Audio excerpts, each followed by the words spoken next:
What's going on, guys? Multiverse Corrupt here with yet another action figure review video, and today we're having a look at none other than Batrocious from McFarlane Toys.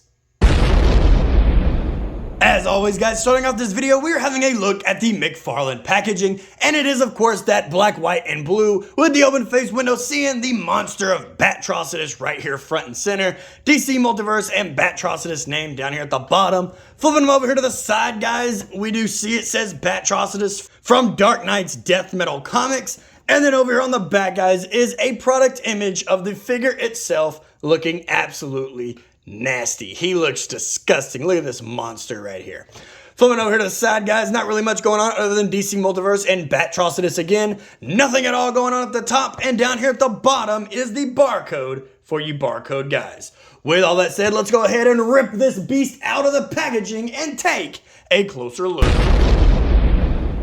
An evil amalgamation of Batman and Atrocious from the Dark Multiverse. Batrocious joined forces with the Batman Who Laughs team of Dark Knights in their attack on Earth Zero.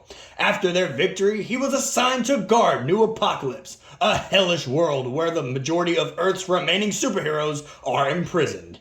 Planning to free the superheroes, Wonder Woman, Batman, and Harley Quinn crash land on the planet, and Batrocious and the Dark Knights go to investigate. There they find the undead Jonah Hex right when the zombie gunslinger is detonating explosives, destroying them all.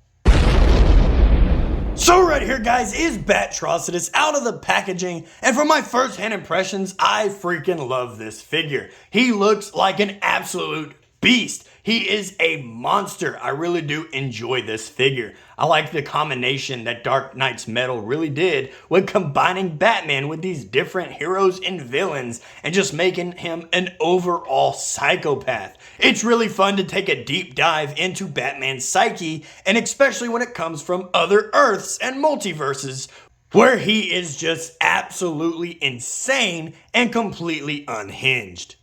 With all that said though, guys, let's go ahead and get him off of the rotating turntable and take a closer look at the accessories that he came with.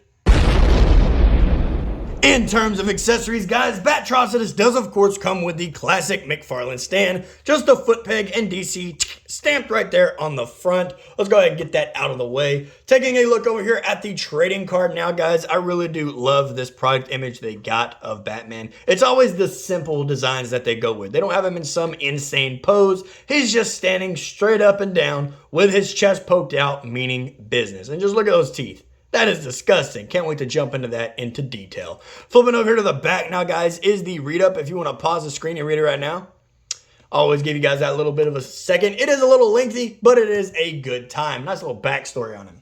Now, when it comes to the real accessories, guys, he does, of course, come with the Red Lantern power battery, or if you just want to call it the Red Lantern, because as you can see, it is just a lantern.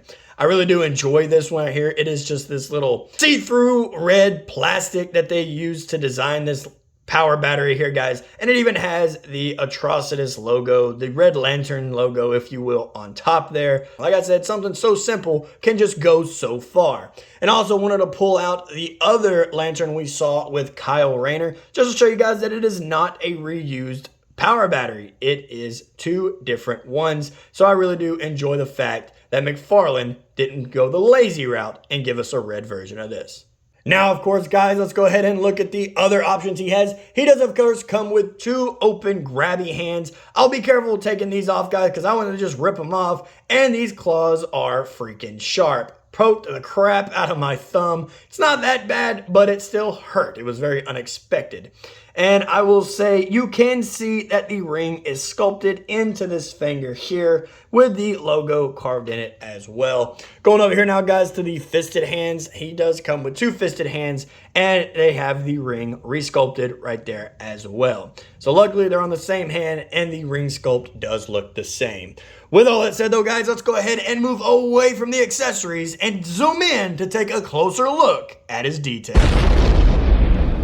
When it comes to the detail, guys, starting off with the Batrocious head sculpt, I freaking love it. But let's take a second and look at the teeth. As you guys can see, his teeth are kind of poorly painted, but to me that kind of adds in a little bit of a rot feature going on there, but they're just poorly painted. You can tell that they wore black plastic, that they kind of put like a grayish paint over the top of it, and it just looks like a single coat, so it's kind of chipped out, and it's just one of those things where it's like, it could have been better, but it kind of works as well. Going in there, you can also see his tongue is sculpted in his mouth as well.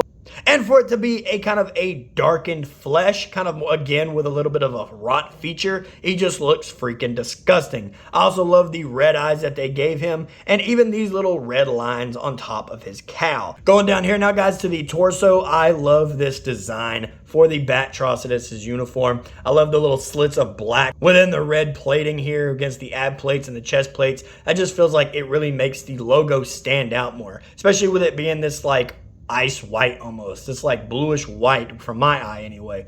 I think it looks absolutely amazing. Flipping over here at the back now, guys, I will say the only part that sticks out to me here is this chip of paint that I have. So it is a little bit of a letdown to have just a little chip, but it's nothing too major. I've got red paint. I'll just right there. Hopefully it's the same color and doesn't blend to be a completely different one, but I guess we'll find out.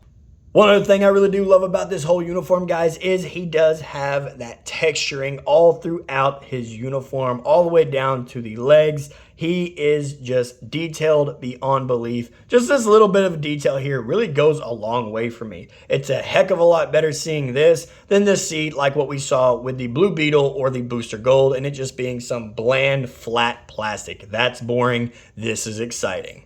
Going down here to his boots now, guys. I probably would have added some black lines in here, but it's whatever at the end of the day. If I want to tweak it, I'll tweak it. I mean, that's the best thing about McFarlane Toys to me, is that most of the time they give you the best looking figures, and they are just an even better base plate if you happen to want to repaint your figures. These guys are perfect for that. One last thing I wanted to look at, guys, like right here on his hand. Let's go ahead and take this hand off. We can see here that McFarlane is going back to using the ball joint pegs for the wrist. It's nothing too major for me. Like most of this isn't, like there's just little nicks here and there that really bother me. But this ball peg, I really hope that McFarlane gets back to using that peg that we've seen where it morphs with the rest of the figure. If I pull over my Green Lantern I have here, how it just conforms with the arm here. Let's see if I can get it to focus. How it just matches with the glove, and it's not just a regular ball joint. I really want there to be more for the wrist joints here, and it's even down here on the ankle joints as well. With all that said though, guys, let's go ahead and zoom out from the detail and take a closer look at the size, articulation, and size comparison. When it comes to how tall Batrocious stands, guys, he does stand at about exactly 7 inches tall, so he is the standard for McFarlane Toys. Going ahead and take him off of his base plate here, guys. Let's move him closer to the camera to check out that articulation. See if we can get him to focus in here. When it comes to the articulation, guys, his head does look up about that far, but he does have this big beefy neck, so you're only going to get so much in looking up, but he can look down all the way. Thanks to the ball joint in his head, he does rotate his head all the way around and get some decent head tilt in there, but like I said, he does have this big beefy neck, so don't be expecting to get a whole lot out of him. Going to his arm now, guys, his arms do articulate about that far thanks to his shoulder pads here. They do, of course, rotate up about that far, and they do rotate back about that far. Once again, thanks to his shoulder pads being in the way. He does, of course, have bicep swivel and double hinged elbows as well, but it kind of works as a single thanks to his big beefy bicep in the way here and his chunky forearm. Going to his wrist now, guys. His wrists, since they are interchangeable hands, do rotate all the way around. They hinge up, they hinge down. No problems there. I have it sideways, so it's not really working on me here, but they do hinge. He does, of course, have an ab crunch, and he does crunch forward just a little bit, and he does crunch backwards about that far. It kind of makes him stand straight up this time. It's actually really shocking to see that from a McFarlane Toys. Typically, he has them doing the limbo, but he got no complaints from me. They actually did it right this time. Going down to the waist now, guys, his waist is on this little waist swivel here. It's a little tight, so be careful on the inside. You don't want to snap it. His legs do kick forward about that far, and they kick back about that far. He does, of course, have double hinged knees, and his ankles do articulate down. They articulate up. He does have toe articulation and the beautiful ankle pivot. Starting off the size comparison, guys, here we have Batrocious standing next to Kyle Rayner's Green Lantern, and I do like the size here. I would have liked Batrocious, since he's this big beefy monster, to stand just a little bit taller than Kyle here. Right here, guys, we have the DC Collectibles Sinestro next to Batrocious, and I am okay, once again, with this size comparison. Just wish Batrocious was a little bit taller.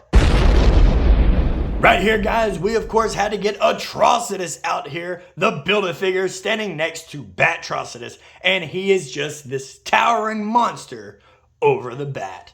And last but not least, guys, here we have Marvel Legends Mr. Fantastic next to Batrocious, and this right here is what I would have preferred for the other McFarlane figures. This height difference right here with this monster of Batrocious next to a 7-inch figure. So if they would have made him 8 inches, that would have been perfect. Alrighty, guys, and there you have it. Another action figure review video in the books on my channel for you guys to enjoy. When it comes to my review on Batrocious here, I'm going to have to give him a solid 8 out of 10. I really do love this figure. I think he looks amazing. Red and black just go together, look freaking amazing. However, he is a lantern, and I can't stress this enough. I really hope for future lanterns we get more constructs, even blast effects. They are lanterns, red lanterns, green lanterns, every other lantern. We need more blast effects. Cannot stress that enough. I also would say this guy doesn't get the 10 out of 10 or 9 out of 10 due to the height. I really would have loved to see this Batrocious just be an extra inch or even a half an inch taller than the rest of the McFarlane figures. We even have some regular Batman figures that are pushing 8 inches. So to have this Batrocious, this monster of a beast, just standing smaller than the rest of them just kind of really irks me on the inside. With all that said though, guys, if you did enjoy this video, go ahead and hit the like button, hit subscribe if you haven't already, leave me a comment down in the comment section below, and be on the lookout for my Flashback Friday that is going on this week. With all that said though, guys, I hope you enjoy, and I'll see you in the next video. Later.